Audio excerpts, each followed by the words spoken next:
Corning and Ithaca, they're like the Yankees and the Red Sox of boys lacrosse in the Twin Tiers. The Hawks and Little Red have combined for 52 sectional crowns since 1979, and both have their eyes set on number 53. On this month's episode, we'll sit down with both head coaches and catch up with the players to get to know the lighter sides of both teams.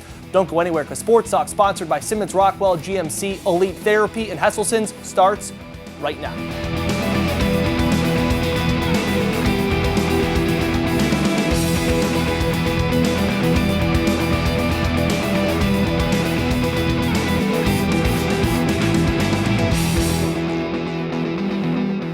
Welcome to WNY Sports Talk, sponsored by Simmons Rockwell, GMC, Elite Therapy, and Hesselson's. I'm Dan Fates, and on this episode, we're going to take a look into the historic rivalry between Corning and Ithaca in boys lacrosse. We start with the two-time defending sectional champs, and we sit down with the Hawks head coach to hear how this season's going in the quest for a three-peat.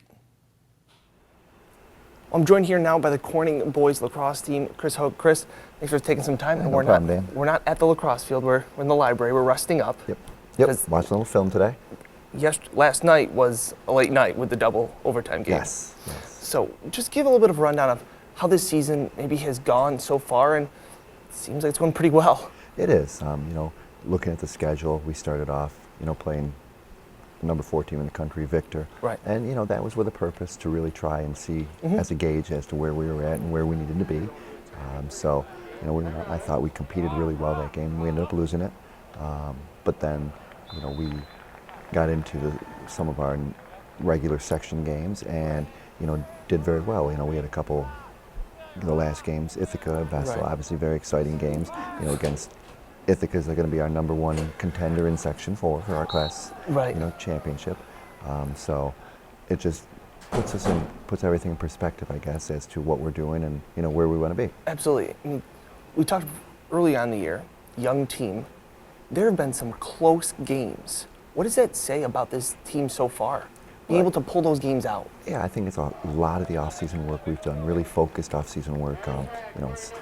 We've really had a plan as to what we're doing, where we want to try to be. And then, you mix those seniors in, we have some senior leadership. Yeah. And some of our younger players have been here with us before. So they're really taking the kids that are new to us and really leading them and really showing them this is what you need to do. And, we just had kids really step up and make big plays. Yeah.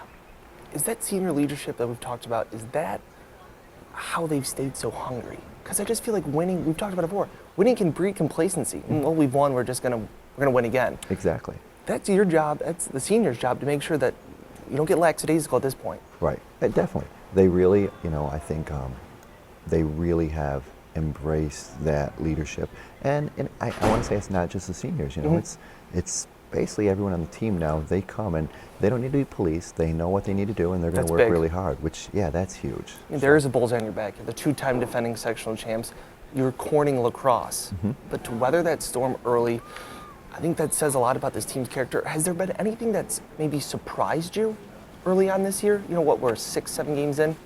I think our resiliency. You look at the Ithaca game, and we could have easily lost that game.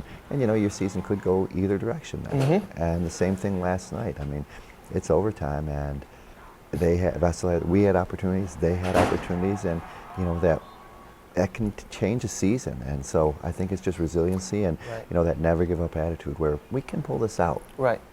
Been around for a long time, so you know this Corning-Ithaca rivalry maybe as good as anybody.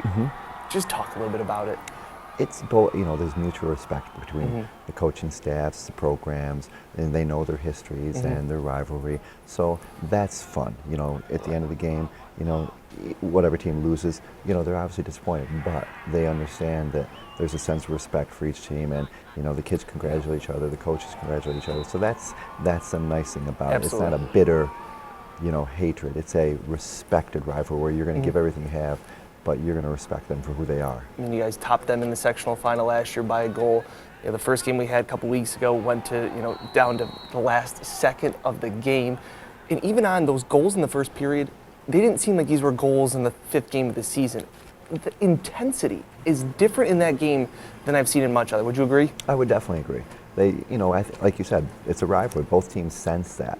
So every goal, every up save, everything means something in those games. Yeah. You're going to have a young team. you knew there was going to be a learning process. We talked about learning on the fly. You guys are learning on the fly pretty well. But you said this ceiling of this team could be very high. Do you still feel that way? And maybe where can this team go? Definitely. I mean, you always hope that the ceiling is high, you know, and that's why, you know, the plan was to start off where we did at the beginning of the season and progress and progress. And Right. it's been successful so far. And we understand we're only halfway through, you know, so the spring's a tough sport, a tough season because it's getting close to summer and it gets hot out. So you really have to work to keep their focus and keep that intensity. You know, you're only as good as your last game, and we've done really well so far, but we all understand that it's going to take a lot of hard work, some luck, to be where we want. And you know, the end result, we take each game by game. Right. You know, when we get to that sectional championship, that's our first goal. And then it's going beyond. And, you know, where do we go from there? You always have dreams of winning that state championship, and we do. We're no different. And we think that's a real possibility if we're playing at our best. Coach, best of luck. I appreciate you Thank sitting you very down much. with me. No problem. Anytime. And coming up, we head to Ithaca to talk to head coach Frank Welch. Sports Talk, sponsored by Simmons Rockwell GMC, Elite Therapy, and Hesselson's. We'll be right back after the break. Welcome back. We now head up to Ithaca where the Little Red are looking to get back to their glory days. We catch up with head coach Frank Welch, who is a 4-time coach of the year, to see how Ithaca is preparing for another title run. All right, I'm now here joined by head coach of the Ithaca boys lacrosse team, Frank Welch. Coach, thanks so much for taking some time with me. No problem. Let's just start right into it. Season so far, Well, ballpark me. we're 5-4. With Okay. a couple breaks, we could be 8-1. Absolutely. You know, we played really well against Corning. We let that game get away from us. Against Vesto, same type game, but that game we had some injuries and we lost some kids there. Against Corning, our composure and our brain power left us for a moment, and we let them back in the game. And we played a really good Auburn team, our first game of the year. Absolutely. And we had our chances, but you know, it became a one-goal ball game. Right. With this past weekend, we went up to Webster Thomas, and we were short some players again, but I don't think it would have mattered. We just didn't play very well. Okay. But being in those games against a great Corning team, against a very solid Vesta team, can you take away little victories? I know, look, we're here. I understand. You know, you've been around for a long time. Those moral victories don't mean a whole lot in the win column. But are there things you can take away? Oh, definitely. I mean, you know, we played really well. I mean, Corning.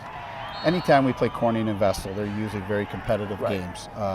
You know, the kids play against each other all year long. Play on some of the tournament teams over the the fall and the summer and stuff like that. And there's a great respect amongst them. And to come down and play them, you know, and our kids have been around enough to know that they let that game get away from them. Fair enough. And we've always preached that it's what matters at the end of the year, and if we strive to get better every time we come out, and part of getting better is, you've got to use your brain and think. and that's tricky. And like we said, there's some young talent. We have some seniors. What's it like trying to blend those two together? Well, this group is pretty good because they've played together for a long time. Our younger kids have played up all the way up through, and that's helped them. And, we play in the fall and the winter, not all the kids, because we push for kids to play other sports and stuff. And but when we get everybody there, we work on stuff, and I don't know. This group gets along really well. Hey, that's step one. They got to like each other first. Well, and I think you can't go through a season without having some adversity. So if we're going to have it, we've had years where our adversity came in the state finals where we weren't, there's nothing you can do. At least now we've got a lot of time to work on it. So absolutely. And like I said, like we talked about early in the season, what needs to be addressed, and if those things get addressed, what's the ceiling for this team? Well, you're going to play quality teams no matter where you end up in the sectionals, or if you make it through the sectionals, the competition just keeps going up. Absolutely. And, I think as with us or Corning and Vestal, I mean, you could pretty much end up anywhere from, getting knocked out in the sectionals or going right on and winning the states.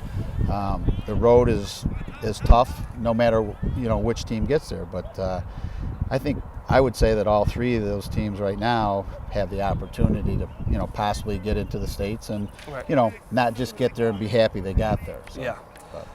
What motivates this team? I mean, coming up a goal short in the sectional finals last year, Corning's gotten the last two. Yeah. That's a salty taste in the mouth. What motivates this team to get back? I think it's just, these kids are very competitive and, they want to win like we've had in the past. We've gone years where Corning has beat us, in the past, 4 or 5, some years in a row. And vice versa. Yeah, it's gone back, back and forth all along. And you've been around Ithaca lacrosse for a little while. You played here last week, something like that, Yeah. right? Class of 71? Yes. So you know Ithaca lacrosse probably better than anybody else. Speaking of Corning, I mean, the history. I mean, the first game of the season, although you guys lost your cool a little bit, like you said, what a game that was. And there will be more of those this year. But just talk a little bit about that rivalry that you guys have. Well, it goes back to is like, we've, probably been the 2 top teams in the section for a long time, along with Vestal. It's gotten to the point where, it's, the kids and the coaches and even the fans. I mean, I hear it from, some of the people down there that I've known for 40 years, Right. Get you pretty good if you don't play well. And it's, it's I think what high school sports are. I mean, you got to have somebody that you respect your opponent and get, enjoyment when you beat them. It's kind of like beating your brother, it's like everybody says, oh no, but you want to beat your brother or whatever. Now, getting back to this year, moving forward, expectations, have they changed even though it's a little bit of a slow start, expectations? No, I mean, like if we were playing poorly, I mean, we've had our moments where we played really well, and we've also had moments where, like in Corning, where our inexperience and, some of our maturity showed up or didn't show up. Right. And, as the kids go, a lot of times you have to make some mistakes to take a couple steps forward. So I think that, by the end of the year, we'll be even a better team than what we were the first games. So. Well, I'm looking forward to the next Corning Ithaca game, and best of luck the rest of the way, Coach. Thank you. Thanks for having some time for us. And coming up, we talked to a Little Red senior about what the rivalry is like on the field and how Corning is dealing with a bullseye on their back. Don't go anywhere. Sports Talk, sponsored by Simmons Rockwell, GMC, Elite Therapy, and Hesselson's. We'll be right back after the break. Welcome back. So we've heard the perspective from the coaches, but now let's hear from the players. Ithaca senior Jaleel Clark takes some time to explain what the rivalry is like in between the lines and how's Corning looking to stay on top. The rivalry. I mean, you've been around, you've beaten Corning, Corning's beaten you, but can you kind of talk about this rivalry? Because it seems like it's you guys always battling it out for a sectional title. Well, it's been going on for a while, but ever since I've been playing against them, it's just been nonstop chirping and all that, and just hardcore play. There hasn't been a game where we've gotten where it was a blowout or anything. It's always been a close game and stuff. So I just say it's nice and competitive when we play against them. It's real fun. Hey, earlier this year, I mean, epic game. Comes down to this, but being there, every goal, even in the first quarter, it felt like it was a sectional game there. It was really the intensity was up a lot. Everybody was screaming every goal. The first one, it was just losing their minds. Exactly. Insane. So obviously you guys will get another chance at them again, but 5-4 right now, not where you want to be. Talk about what maybe changes need to be made, because Coach made a good point. Hey, a couple breaks, you guys are 8-1. Yeah. Personally, I just say we gotta go back to day one when we played against Auburn. Just play our own game, settle it down, be relaxed, and just keep our eyes open for the prize and just not be selfish and stuff. How do you guys stay hungry? Because I feel like maybe that there's a little bit of, hey, look, we're Ithaca lacrosse. Hey, we can just throw our sticks out there. We're gonna win a game, and that's not always the case. Is that your role as a senior captain to be like, guys, every single game we need to prove it? Is that kind of how it works? Yeah, before the games, we like to tell everyone just keep their minds on we're the underdogs pretty much, and just everyone expects us to be a quick little team to beat and stuff.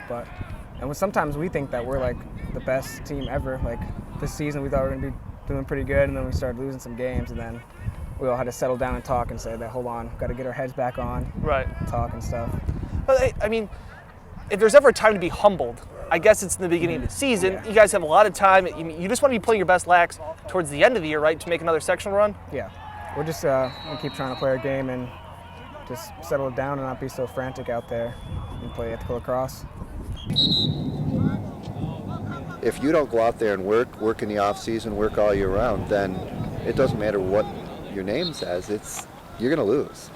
People have kind of been saying, what are you going to do this year and what are you going to do, in future years. And I think we're just hungry to, show those people that we have what it takes to get another sectional title. Another sectional title. They practically grow on trees at Corning. Since 1979, the Hawks have taken home 27 championships back to the Crystal City, including the last 2 years. But this year's roster knows that what you've done in the past doesn't mean future success. No, we went for a long time without winning that sectional title. Ithaca was, one of the best teams in the state, and they were knocking us off every year. So these last 2 years winning the sectional title, I think before that it really made them realize, that's not a thing that we can just take for granted. It's something we have to work for. So after becoming the elite powerhouse that they're used to being, Corning faces another obstacle of replacing not only their top 2 scorers from a season ago, but 2 of the best in the area. And this season, they say they'll learn on the fly. Okay, we did lose, Kyle Grimaldi, Sam Cray, 2 of our leading scorers, but we've got Aiden Olmstead coming back, we've got Devin Sullivan, we've got John Dobbs and Dustin Farr. We've got kids that are just going to take over. A lot of kids are going to step up this year and fill their spots. It might not be just 2 players, but with a team effort, I think we can handle pretty well. So. Now the tradition of lacrosse and winning is so rich in Corning, even the helmets are gold. The paint color marks the 50th year of lacrosse at the school and a culture that doesn't plan on changing anytime soon. I think we're just trying to continue that tradition. There's been a lot of good seniors and a lot of good players that come through here, and I think it's our job to continue that and just keep building on the reputation. And while sectional titles are fine, the Hawks haven't made it past the regionals the last 2 years. And they also haven't captured a state title since 1990. With our leadership on this team, I think those kids really realize that, what's our ultimate goal? We want to go further. We want to do as much as we can, as well as we can. So, they put a lot of time in the off season, and they've really been on each other. And, instead of the coaches all over them all the time, it's been those guys on each other, and that's really nice to see. We just have to realize that our goal is not a sectional championship, it's further than that, and in order to get that, we need to win every game. And coming up after the break, we have some fun with the Hawks and Little Red players. We'll get to see the lighter side of both rosters. You won't want to miss it. Make sure you stick around. Sports Talk, sponsored by Simmons Rockwell GMC, Elite Therapy, and Hesselson's, will return after the break. All right, so we end this month's Sports Talk on a lighter note. What are the players like under the helmets? So I caught back up with Jaleel Clark and Corning's Grant Huff and Aiden Olmstead to get to know more about themselves and their teams. I'm joined here now by senior attack and defenseman? Midi and defenseman. Midi and defenseman, that's what it is. Senior Grant Huff. Grant, hey, thanks for taking some time. Yep. All right, so I want to go on the lighter side of lacrosse here. All right. First for you, how long have you been playing? I've been playing for about 10, 11 years. What got you into lacrosse? Wasn't very good at baseball. Okay, so we'll cross that off the list. Yeah. All right, senior midfield, Jaleel Clark. Jaleel, thanks for having some time for me. We'll just start out about you. When did you start playing lacrosse? I started 7th grade summer after I got cut from the baseball team, modified. That seems to be a progression. I talked to some Yeah. Corning kids, and they said the same thing. It was like baseball didn't work out, so we just picked up a lacrosse stick. So, Pretty much. Yeah, the rest is history, right? But do you have any superstitions? Is there anything that you do that you have to do on a game day, anything you have to do before a game? If I don't tie my left cleat before my right cleat, it throws me off a little bit. And Absolutely. it's a little one, but it definitely is one that I... What about your pregame jams? You got anything Pregame on, jams? anything on the Yeah. iPod? Yeah, Pandora and usually Bowling for Soup radio. Bowling for Soup Yeah. radio. Wow. Oh, yeah, it's hard. My teammates, they mix a bunch of music around, so I really just listen to anything, or I just put on my own music. Some All right. Kendrick. Who's got the most swag on the Little Red lacrosse team? Who's got the most swag? Not you. You can't be in this. All right. Probably have to say Key in the Day. All right. Defensive man Yeah, out there. you got like the sweatbands, everything? Yeah, he comes from Cali. He's got the nice little Cali swag. Yeah, so, West yeah. Coast, I get it. All right. On the team. Swag on the team? I have to say Nick Bartone. Yeah? Yep. Who's the biggest lax bro? Lax bro? I'd have to say Either Aiden or Casey.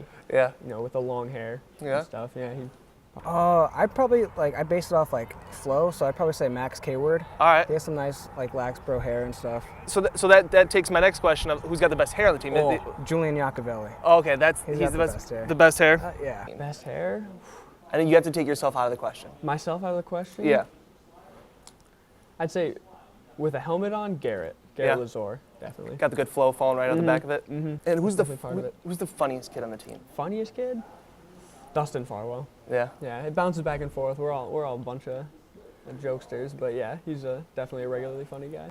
Aiden Galloway. Yeah. Yeah, he's just I don't know. He's serious sometimes, but he's the jokester. Yeah, he's a jokester. All right. So now joined here by junior Aiden Olmstead. Aiden, thanks for having some time. Thank you for having me. Grant did some team questions, so you're gonna do some personal questions. Okay. All right. So we'll go rapid fire. Start off easy. All right. All right. Chocolate or vanilla? Chocolate. Cats or dogs? Dogs. BK or McDonald's? McDonald's. Will Ferrell movies or Adam Sandler movies? Adam Sandler movies. Moe's or Chipotle? Chipotle. All the way? All the way. If you could go on a vacation to Hawaii or Europe, Hawaii. would you rather call or text somebody? Text. Yeah, everybody does. Yeah. That's a pretty easy one. Lamborghini or Ferrari for a dream car? Oh, Lamborghini. All right. Would you rather be covered in scales or feathers? Scales. Really? I think so. All right, fair enough. Would you rather listen to Taylor Swift or Justin Bieber? Justin Bieber. You're a believer? I'm a believer. Pegged you for one. Yeah. Pepsi or Coke? Coke. LeBron or Jordan? Jordan. All right. Nike or Under Armour? That's a tough one. I'd probably say Under Armour. All right. How many snapbacks do you own? Probably like 4. maybe. That's it? 4 or 5, yeah. You were pegged as the Lax Bro by Grant. Laxbro? I have a couple Laxbro Yeah. stuff. But A lot of sandals too, right? Nice. You need those to be part of the look? I think a big thing for Laxbros is the socks and Sperry's is a big thing. Socks but and I Sperry's. choose to go no socks usually. Okay. No socks How many on my Sperry's do you have? Probably like 3 or 4. 3 or 4 pairs of Sperry's. Yeah. More Sperry's than snapbacks, possibly. It'd be close. It'd be close. All right. And would you rather have money or fame? Both. You gotta pick one. I'd probably go with the money. You got the money? Go with the money. Attaboy. Thank you. Hey, thanks, Aiden. Thanks, guys. That just about does it for this month's episode. Thanks to both coaches and the players that took some time to talk to me, and our sponsor, Simmons Rockwell, GMC, Elite Therapy, and Hesselson's. And make sure to keep it locked into W&Y for all your local and high school sports needs. For Dan Fates, have a great night.